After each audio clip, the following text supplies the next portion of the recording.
Hello mga ka-Jobskada, nandito tayo ngayon sa June and Ana para itry ang kanilang halo-halo. Tikman natin, tara!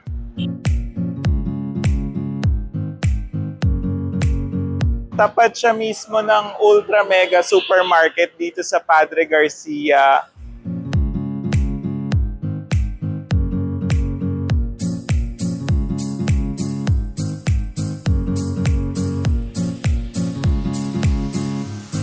Good afternoon. Ano pong name nyo? Rhea po.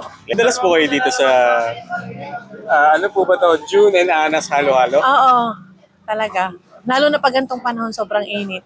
Ano po usually in order nyo? Halo-halo. Halo-halo lang. Talaga. At yung asawa ko, may kasamang siomay. Oo. Taga saan po kayo?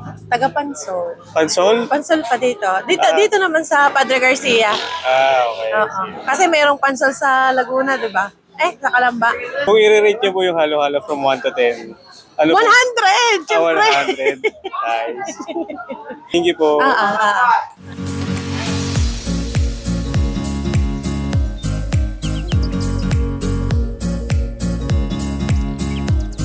Naghanap ka ba ng halo-halo sa tag-init?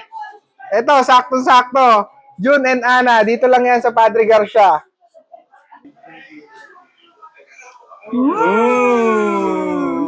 Sarap, kumpleto. Walang tapon. Sakto yung tamis, sakto yung lahat. Tsaka ang daming sahog. Parang panalo. June and Ana, Padre Garcia.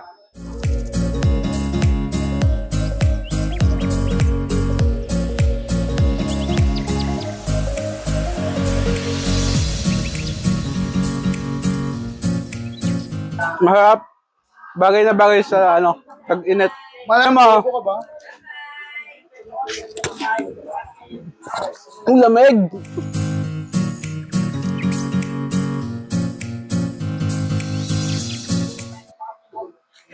Mga ka-Jobskada, tikman natin yung June and Ana. Parang may kakaibang ingredient siya o parang may sampalok, tikman natin. Sarap. Hindi siya maasim, ang tamis, para siyang minatamis na sampalok. Nagdagdag ng sarap dito sa halo-halong to. Try nyo na din. Sa Padre Garcia to mabibili. Nabili namin to sa halagang 70 pesos. Sulit na, kaya sugod na kayo sa Padre Garcia, June and Ana halo-halo.